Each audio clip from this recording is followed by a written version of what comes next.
Alright, so I'm back at home, and let's take a little time and break down some of the memories, some of the memory aids and the picture images that I came up with to remember some of these names. Now, I'm not going to go over all of them. I just want to go over some of the more creative ones or ones that might help you pop out in your mind or something like that.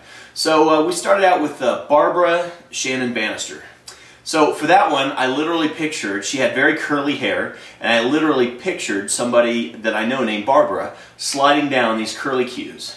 And on the way, she met up with Shannon Sharp as she's going down here, who's a football player, who was a football player for the Denver Broncos, and is very well known here in Denver anyway. And so I just made that picture image of Barbara going down this banister, and I had to have a little bit of a comprehension of the name in the first place. One thing I want to point out is if you don't understand the name in the first place, you're going to have trouble. Don't try and rely just on a picture image. The picture image is there to kind of kickstart your memory, to light a fire under you, to make that memory come back to you. But you need to know the name in the first place.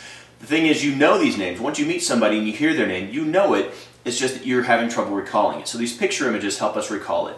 And so that's the way I remembered Barbara Shannon Bannister's name, was by those picture images of Barbara going down that curly cue. That curly cue was like a banister going down a spiral staircase. Her hair, again, was the curly cue. So next one was Diana Payne.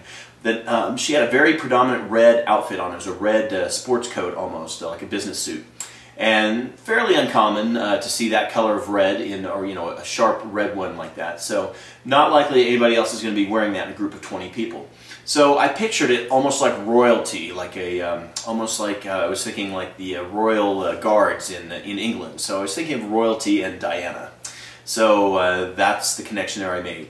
And then I pictured the color red, I pictured with pain, like somebody pushing their hand through a pane of glass and then bleeding. So kind of gross, morbid, whatever you want to think of it, but it works. It helps me remember it. So keep in mind these are throw-togethers. I'm using objects that they're wearing. They're not going to be wearing that next time I see them, if I ever see them again.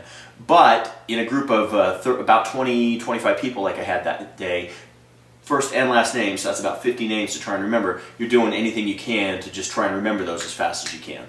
If you're trying to remember somebody's name longer term, where you're going to see them again, they're going to wear different clothes, then you need to try and use something different to remember them by.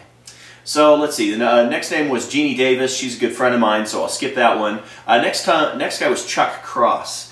And the way I remember that was he came in late, and I pictured, sometimes I picture scenarios too to remember things. I pictured that we got in an argument over him being late. And of course we didn't. I didn't even talk to him. I didn't even meet the guy. And I just got his name off his name tag, but I pictured we got this argument about him being late, and he chucked me out of the building, and I landed on this cross. So that was the picture image, the situational image that popped into my head anyway. John's song was nothing too predominant, so I'll skip that one. Next one was Brian Evans. He had a maroon shirt on, which you couldn't see in the video. So I pictured, I think there's a Honda Element that looks really good, I think, has always stood out in my mind, in maroon, a very similar color to the shirt that I'm wearing now. So I pictured that Honda Element being driven by a friend of mine named Brian, and there's a street in Denver called Evans Street, so I pictured him driving down that street. So I had to make that picture several times in my mind to remember that. And the next one was Luke, and again, you couldn't see that. You might have heard me mention that someone was being held. There was actually a one-year-old, or a toddler anyway, a very young kid in the audience there, so I was lucky he didn't cry during the video or anything. He was very well behaved. So Luke, I didn't ask his last name. He was a foster child to Grant Barrett, who was holding him. And otherwise I would have assumed that they had the same last name, but he was a foster child. So I just asked him his first name, and that was Luke. The next one was Grant Barrett, and because I knew he was a foster dad, I pictured him getting a grant for his fostering.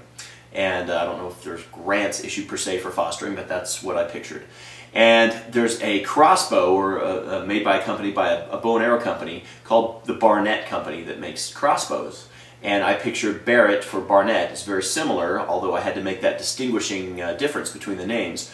But that was my key. So I pictured him shooting this crossbow and shooting that grant. This piece of paper would be the grant in my mind. A piece of paper granting him this money, and the bow and arrow shooting that. So Tom Moore, I pictured a Tom. I pictured an F-14 Tomcat. That's a type of airplane. I'm a pilot, so I'm a big aviation buff. Some of you may not be familiar with that. And Davis Moore was a car dealership in the hometown where I grew up, in Wichita. So I kind of made that connection of an F-14 Tomcat flying over this dealership.